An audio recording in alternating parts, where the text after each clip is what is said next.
اور ہمارے درمیان میں شعبان کا مہینہ چل رہا ہے، تو اس مہینے میں پائی جانے والی جو بہت ساری بدعت خرافات ہمارے معاشرے میں ہوتی ہیں اس کا میں ذکر کروں گا انشاءاللہ، اور جو اس مہینے میں کرنے کے کام کیا ہے وہ بھی بتاؤں گا۔ سب سے پہلے پائی جانے والی خرافات بدعت میں سے 14-15 شعبان کو بڑوں کی مردوں کی عید کرنا۔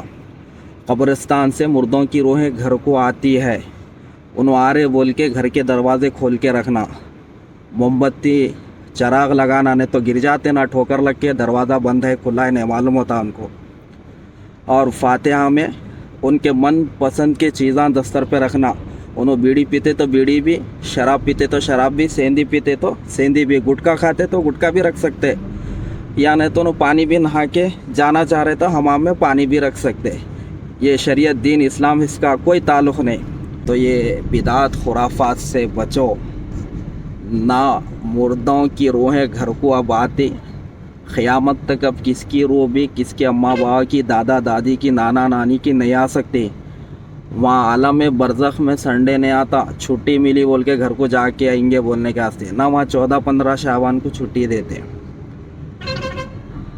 عالم برزخ بھی ایک عالم ہے، ایک زندگی ہے، وہاں جتنی بھی روحیں ہیں اگر وہ نیک ہیں تو ان کے ساتھ اچھا سلوک ہو رہا، وہ بد ہے تو ان کے ساتھ عذاب کا معاملہ ہو رہا۔ صحیح احادیث میں یہ چیزیں ہمارے کو ملتی ہیں۔ اللہ کے نبی صلی اللہ علیہ وسلم شعبان کے مہینے میں کثرت سے روزے رکھتے تھے۔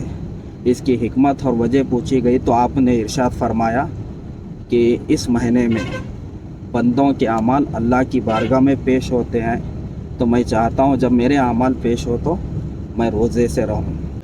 15 شعبان کا جو روزہ ہے وہ مستحب ہے، جو ضعیف حدیث ہے۔ اگر آپ کو رکھنا ہے 13، 14، 15 کا یہ 3 روزے رکھو، یہ صحیح حدیث سے ایام 20 کے روزے ثابت ہے۔ اور اسی طرح سے 15 شعبان کو جو رات میں عبادت کی جاتی ہے اس تعلق سے تمام حدیث سے ضعیف ہے، لیکن کثرت حدیثوں کی ہونے کی وجہ سے وہ حسن درجے تک پہنچ جاتی ہے۔ تو عبادت کرنا ہے انفرادی گھر میں، جماعت کی شکل میں مسجد میں نہیں، جماعت کی شکل میں تہجد کی صلاۃ و تسبیح کی نماز نہیں۔ اور اسی طرح 15 شعبان کی رات کو جو قبرستان جایا جاتا ہے، صرف اللہ کے نبی اپنی زندگی میں ایک مرتبہ گئے، اگر اس کو سنت سمجھ کے جانا ہے تو بھی ایک بار جاؤ، ہر سال جانا ضروری نہیں ہے۔